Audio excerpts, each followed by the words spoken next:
Question number 1 के लिए and other questions के लिए यहाँ पर इन्फॉर्मेशन दी गई है कि आपको पाई की वैल्यू को 22/7 लेकर चलना है।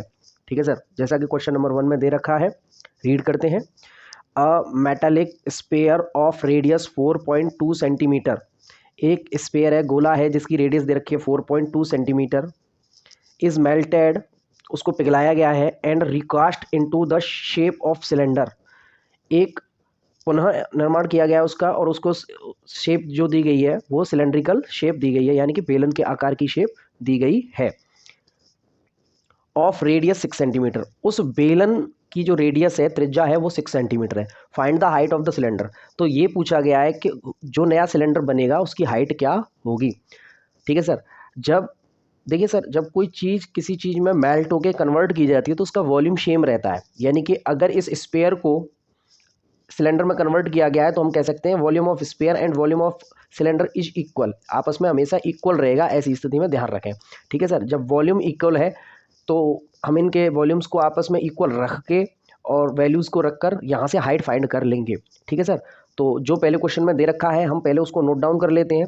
जैसा कि क्वेश्चन में दे रखा है सर, रेडियस ऑफ स्पेयर दे रखी है sir, radius of sphere, sir radius of sphere इसको मैं मान लेता हूँ R1, इसकी वैल्यू दे रखी है सर क्वेश्चन में 4.2 सेंटीमीटर सर। ठीक है सर, और क्या दे रखा है सर, जो नया सिलेंडर बना हुआ है उसकी भी रेडियस दे रखी है, तो मैं यहाँ भी उसे भी लिख सकता हूँ कि रेडियस ऑफ सिलेंडर, उसको मैं R2 कंसीडर कर लेता हूँ, कितना लिख लूँगा 6 सेंटीमीटर सर। जैसा कि क्वेश्चन में दे रखा है कि इसको मेल्ट करके इसमें कन्वर्ट किया गया है, तो मैं कह सकता हूँ यहाँ पर वॉल्यूम ऑफ स्पेयर इक्वल होगा वॉल्यूम ऑफ सिलेंडर के, तो यहाँ पर उस चीज़ को नोट करेंगे, वॉल्यूम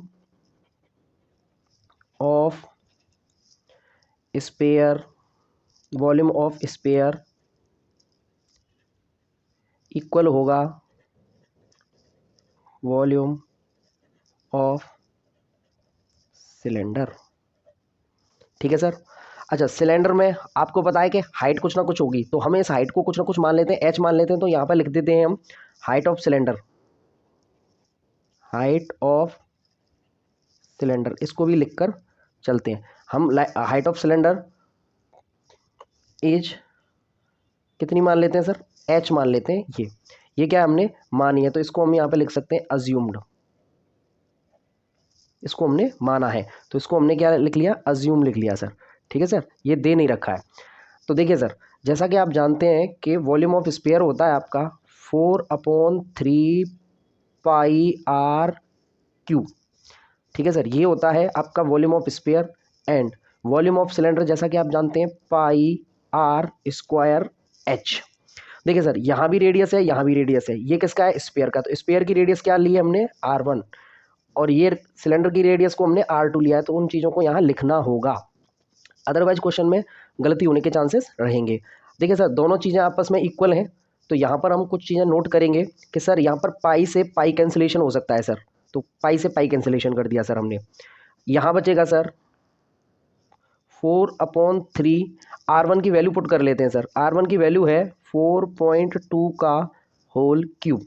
ठीक है सर, यहाँ सर R2 की वैल्यू है सर 6 सेंटीमीटर, तो 6 का स्क्वायर इंटू h हमको फाइंड करना है, हाइट ऑफ सिलेंडर फाइंड करनी है सर। ये 6 स्क्वायर का यहाँ पर इंटू हो रहा है, तो इधर जाकर सर डिवाइड हो जाएगा, तो मैं चाहूँ तो इसको ऐसे लिख सकता हूँ कि h इज इक्वल, यानी कि हाइट सेपरेट हो जाएगी इधर, तो 4/3 ऊपर कितना चल रहा है सर 4.2 इंटू 4.2 इंटू 4.2।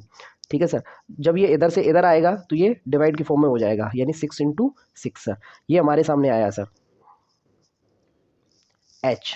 देखिए सर, यहाँ पर इस कैलकुलेशन को ईजी करते हैं, और आई होप ये बहुत जल्दी समझ में आएगा आपको। 3 से डिवाइड दिया हमने 4.2 में, तो ये जाएगा आपके 1.4 के समथिंग, 6 का डिवाइड 4.2 में दिया तो जाएगा 0.7, जब 6 का डिवाइड अगेन देंगे तो वो भी जाएगा 0.7 सर। यहाँ पर सर ये 4, चल रहा है साथ ही साथ। तो सर ये वैल्यू जो आ रही है, ये एच की वैल्यू आ रही है मल्टीप्लाई करने पर। जैसा कि आप जानते हैं ये सी एम, इन दोनों सी एम से यहाँ पे सी एम कट गया और यहाँ पर ओनली 1 सी एम बचा, तो यहाँ पर जो हाइट आएगी वो सेंटीमीटर में आएगी सर। अभी सर क्या करेंगे हम, 7 का मल्टीप्लाई करेंगे तो आएगा 0.49, यहाँ बचा सर 4 इंटू 1.4। ठीक है सर, आगे देखिए सर एच की जो वैल्यू आएगी, जब मैं 4 का इंटू इससे करूंगा और उसका इंटू इस 0.49 से करूंगा, तो ये अप्रोक्स निकल कर आएगा सर 2.74 सेंटीमीटर। यानी हमको निकल के आ गया हमारे लिए कि सर यहाँ पर जो हाइट ऑफ सिलेंडर है वो सर कितनी है सर, 2.74। हैंस मैं इस चीज़ को नोट डाउन कर सकता हूँ, hence the height of cylinder is कितनी निकल कर आई सर, 2.74 सेंटीमीटर। यही सर इस क्वेश्चन का आंसर है सर, इसको आप लिख सकते हैं सॉल्व। ठीक है सर, इस एक्सरसाइज में अधिकतर यही होगा सर कि जब कोई चीज़ किसी चीज़ में अन्य में कन्वर्ट की जाएगी तो उनका वॉल्यूम सेम रहेगा। और ये आप इस बात को जानते हो कि कोई भी ठोस या किसी सॉलिड को जब चेंज करके किसी अन्य शेप में कन्वर्ट करते हैं तो उसका वॉल्यूम चेंज नहीं होता है सर।